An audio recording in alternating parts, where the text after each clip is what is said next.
Alors le Relax One est réellement une machine à remonter dans le temps puisqu'il va vous permettre en 12 minutes de récupérer l'équivalent d'un cycle d'1 heure et demie de sommeil. L'appareil va vous placer artificiellement en état de sommeil paradoxal, donc la phase de sommeil pendant laquelle vous rêvez et qui est absolument indispensable à la récupération de la fatigue mentale.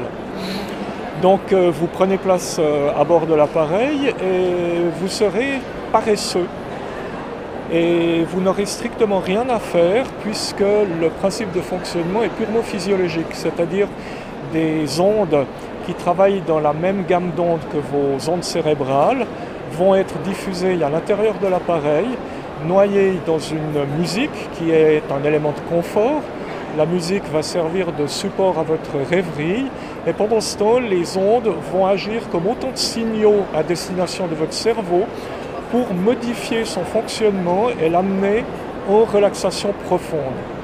À la fin de la séance, bien sûr, le processus inverse a lieu pour vous ramener à un état de conscience normal de manière à ce que vous soyez efficace à la fin de la séance.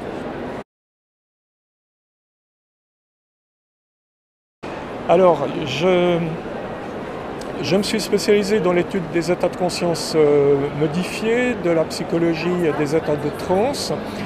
Et en 81, j'ai beaucoup travaillé sur des techniques traditionnelles de repos, de méditation, pour me rendre compte que malheureusement elles étaient difficilement applicables dans un contexte occidental, puisque nous n'avons même plus le temps qui pourrait être utile pour un entraînement à la méditation ou une autre technique traditionnelle. Donc l'occidental veut un résultat immédiat et probant. Donc s'il ne peut pas faire immédiatement l'expérience de la relaxation, pour lui ça restera un concept assez flou et qui n'éveillera pas vraiment son intérêt.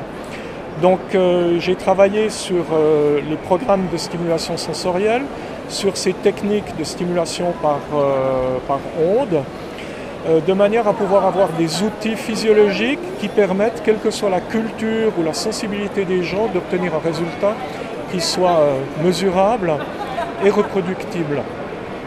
Donc bien sûr, j'ai utilisé des ressources technologiques et j'ai très vite compris qu'il était nécessaire pour permettre l'efficacité de ces techniques de contrôler l'environnement, c'est-à-dire la personne devait prendre place à l'intérieur d'une enceinte de protection sensorielle. Donc de là, la création de ces appareils qui ressemblent un peu à des petites capsules spatiales dont le but est de créer un sentiment de sécurité pour permettre à votre subconscient de baisser son niveau de vigilance et devenir disponible, encore plus disponible, aux stimulations acoustiques.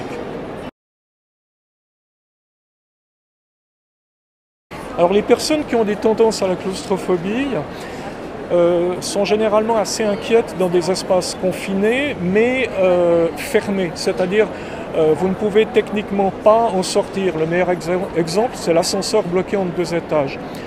Tous mes appareils se présentent vraiment comme des véhicules avec un système d'ouverture qui n'est pas verrouillable, donc qui est simplement mécanique. Un simple mouvement de la main permet d'ouvrir ou de refermer le sas. Et les personnes claustrophobes vont déjà énormément apprécier le confort de l'appareil. Si pour leur première séance, elles préfèrent que le sas reste ouvert, eh bien c'est tout à fait possible. Mais elles se rendront très vite compte que c'est beaucoup plus efficace et agréable si elles referment le dôme.